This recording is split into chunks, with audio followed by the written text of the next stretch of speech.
إن الحمد لله نحمده تعالى ونستعينه ونستغفره ونعوذ بالله من شرور أنفسنا ومن سيئات أعمالنا من يهده الله فهو المهتد ومن يضلل فلا هادي له وأشهد أن لا إله إلا الله وحده لا شريك له وأشهد أن محمدًا عبده ورسوله اللهم صل على محمد وعلى آل محمد كما صليت على إبراهيم وعلى آل إبراهيم إنك حميد مجيد اللهم بارك على محمد وعلى آل محمد كما باركت على إبراهيم وعلى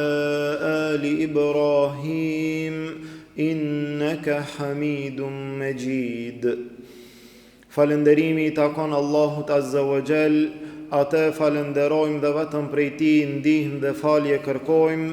Salavatet dhe selamet tona ja dërgojmë dashurit ton Muhammedit sallallahu alaihi wasallam, familjes tij, shokëve tij dhe gjithë atyre që pasojnë rrugën e tij deri në ditën e gjykimit. Vëllezër të nderuar, është shumë e lehtë për besimtarët, është shumë e lehtë për muslimanët që t'i njohin ata armiqët e jashtëm, armiqët të cilët janë të hapur, ata të cilët janë të hapur kundër Islamit, kundër fesë Allahut Azza wa Jall, kundër muslimanëve. Mirë po, është shumë e vështirë që njerëzit t'i dallojnë armiqët e brendshëm, ata të cilët paraqiten musliman ndërsa janë kundër Islamit, ata të cilët I thon vetes musliman ndërsa punojnë kundër fesë Allahut Azza wa Jall. Këta janë njerëzit më të rrezikshëm, këta janë munafikët, këta janë hipokritët, këta janë ata për të cilët Allahu Azza wa Jall tha: "Wa minan nasi man yaqulu amanna billahi wa bil yawmil akhir wa ma hum bimu'minin." Ka prej njerëzve të cilët thonë: "Kemi besuar Allahun, kemi besuar ahiretin", mirë po ata nuk janë musliman. Munafikët janë aq të rrezikshëm sa që kanë luajtur rol në gjydoko, janë munduar që të krijojnë fitnë, të krijojnë porçarje, të krijojnë trazira në mesin e njerëzve, në mesin e muslimanëve kundër Islamit dhe muslimanëve. Ashtu kanë luajtur rol, janë munduar që të arrijnë qëllimin e tyre edhe në kohën e Muhammedit sallallahu alaihi wasallam. Edhe në atë kohë janë munduar që të punojnë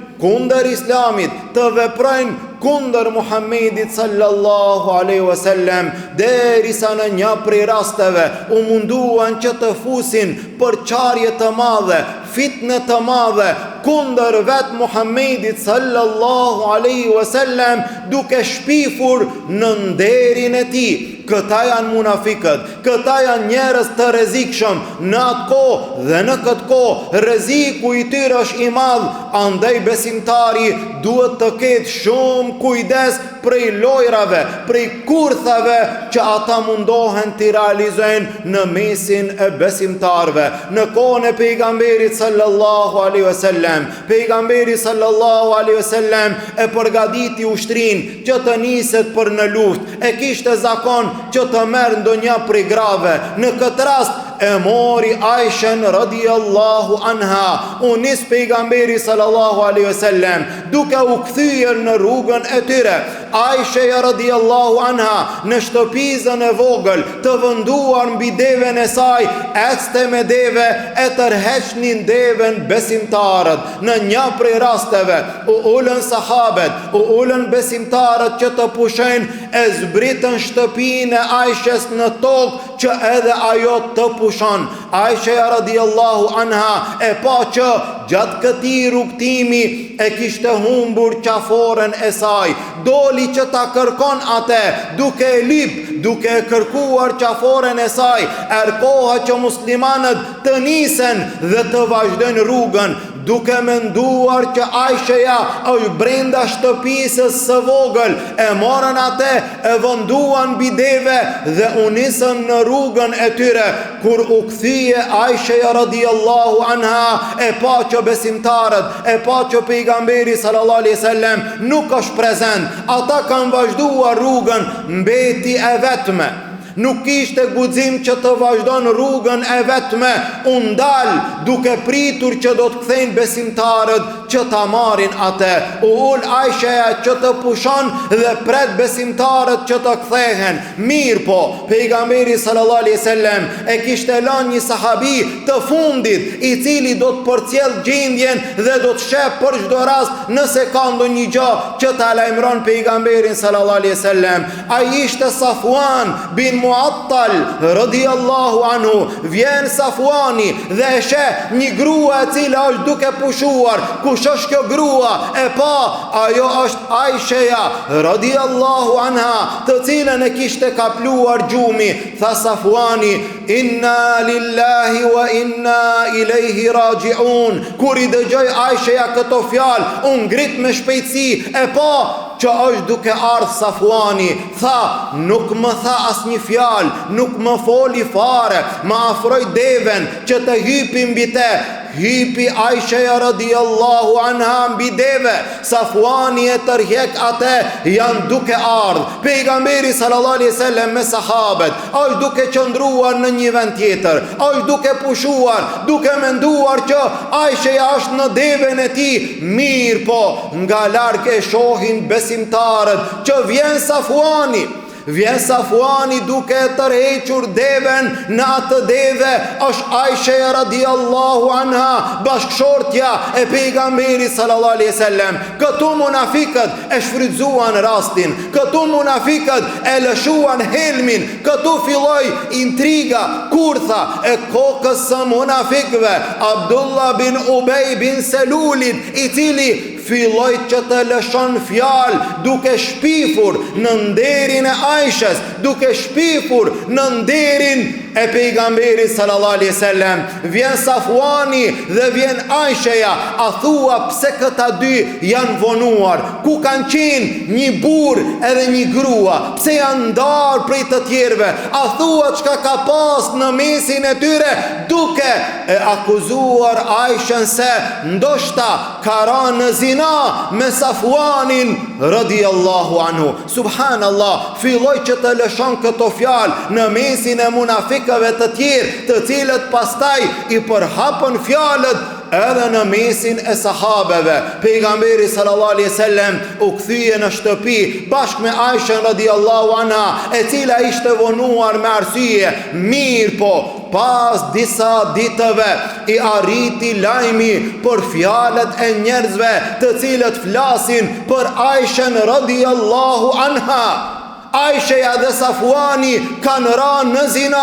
Subhanallah, këj shpifje e madhe, shpifje e rënë në nderin e pejgamberi sallallahu alaihi wasallam. Mirë po, ky është roli i munafikëve. Aisha radiallahu anha, duke mos ditur asgjë, ushtri në shtratin e saj ishte e sëmur. Pejgamberi sallallahu alaihi wasallam me brengën e madhe, me pikëllimin e madh, as nuk ishte që t'ia përcjell ato fjalë, po as nuk ishte që t'i ban pyetja asaj, vetëm i bante pyetje, a je mirë, me shëndet, a je mirë, dhe më as një fjalë. Aishaja e vërente gjendjen, e vërente mënyrën dhe sjelljen e pejgamberit sallallahu alaihi wasallam. Mirë po nuk dinte asgjë. Fjalët përhapeshin në Medinë. A thu Aishaja ka rënë në zina, apo Aishaja nuk ka rënë në zina?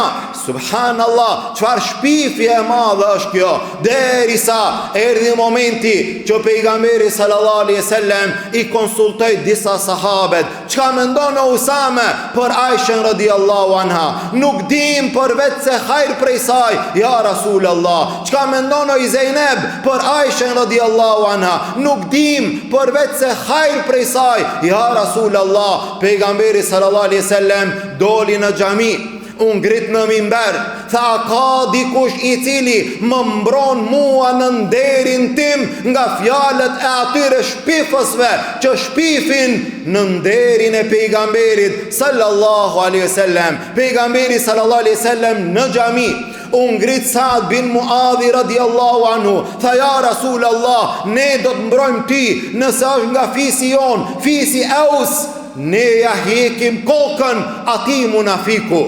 E nëse është nga fisi Khazraj, nga fisi tjetër, ne edhe ati ja hekim kokën. Mirë po, nga ana e fisit të tyre, u ngrit Saad bin Muadhi, u ngrit Saad bin Ubade dhe tha, jo, të fisit ton nuk ka guxim që dikush t'i ja hek kokën. U ngrit Usaidi radiallahu anhu, tha ti e munafik dhe i mbron munafikët. U ngrit zani në xhami, në mesin e sahabeve, në mesin, në vendin, në prezencën e pejgamberit sallallahu alaihi wasallam. Por çfarë arsye? Ky është roli i munafikëve, që besimtarët duhet të kenë shumë kujdes.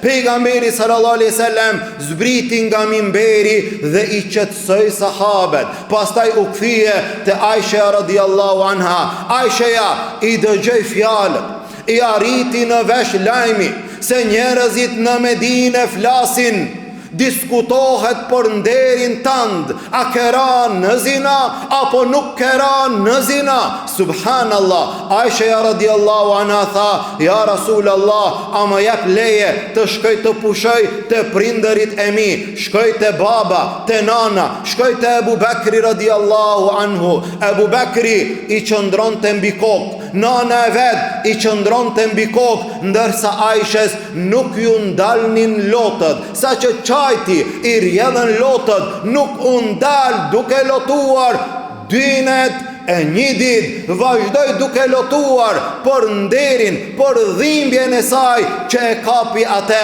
Erdhi pejgamberi sallallahu alaihi wasallam, tha oj Aisha, nëse je e pastër, Allahu do të pastron ti. Nëse ke bën ndonjë gabim, jo atë gabimin e madh, po nëse ke bën ndonjë gjunah të vogël, kërko falje të Allahu, se Allahu do të fal. Aisha radiallahu anha ju drejtua Ebu Bekrit, babës së saj, tha o baba im, përgjigju pejgamberit sallallahu alaihi wasallam. Tha wallahi nuk di çfarë përgjigje ti jap. Tha oj nana ime, përgjigju pejgamberit sallallahu alaihi wasallam. Tha unë nuk e di çka ti tham pejgamberit sallallahu alaihi wasallam. Vazhdoi lotët e saj dhe tha, gjendja ime është si gjendja e babës së Jusufit alayhis salam, i cili ka bërë shumë sabër për hir të Allahut, edhe unë do të bëj sabër për hir të Allahut azza wa jall, duke qenë pastër në nderin e saj. Pejgamberi sallallahu alaihi wasallam nuk kishte shpallje nga Allahu, vazhduan ditë derisa kaluan 30 ditë me gjithë këtë shpifje të madhe në mesin e munafikëve.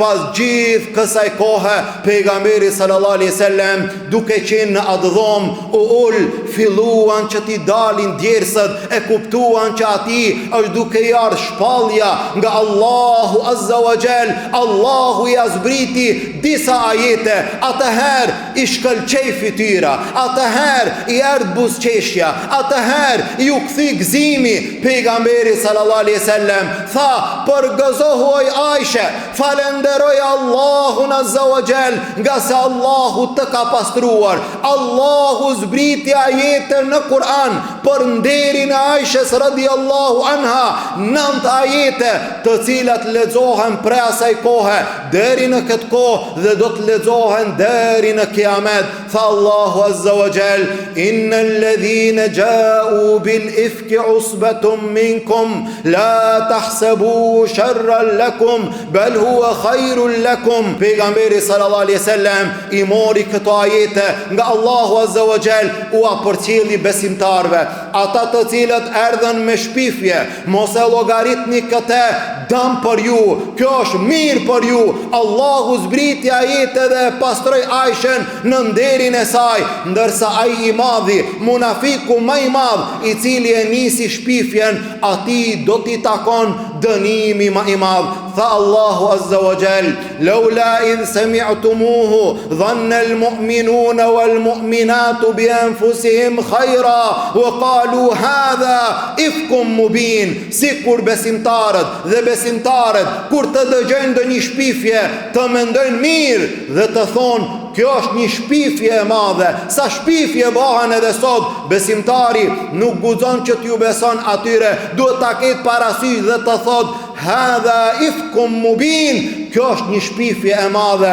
"Laula ja'u alayhi bi arba'ati shuhada fa idh lam ya'tu bi shuhada'i fa ulaika 'inda Allahi humul kadhibun." Sikur të vinin ata me 4 dëshmitar që e kanë pa rastin. Për ndryshe, nëse nuk ka 4 dëshmitar, ata që flasin janë gënjeshtar. Mirë po, ky është roli i munafikëve, ky është rreziku i munafikëve. Shpifja është armë e munafikëve nga e cila besimtarët duhet të kenë kujdes. Ne lutim Allahun azza wa jall, Allahu të na mbron nga urrejtja e munafikëve, nga mlefi i munafikëve, nga shpifjet e munafikëve, nga lojrat e munafikëve, nga veprimet e munafikëve kundër islamit dhe kundër muslimanëve. Lutim Allahun azza wa jall, Allahu në zemrat tona të na ruan dhe të na mbron. Allahu sinqeritetin të na shton, Allahu në islam të na forcon. Lutim Allahun azza wa jall, muslimanët kudo që janë, Allahu t'i ndihmon. Gjendjen e tyre Allahu ta lehtëson. Të varfërit tanë Allahu t'i pasuron. Të sëmurët tanë Allahu t'i shëron. Të vdekurit tanë Allahu t'i mëshiron. Lutim Allahun azza wa jall, nga dënimi i tij të na shpëton, në Jannatul Firdaus të na bashkon. Amin. Walhamdulillahi rabbil alamin. Wa subhanaka Allahumma wa bihamdik, ashhadu an la ilaha illa ant, astaghfiruka wa atubu ilayk.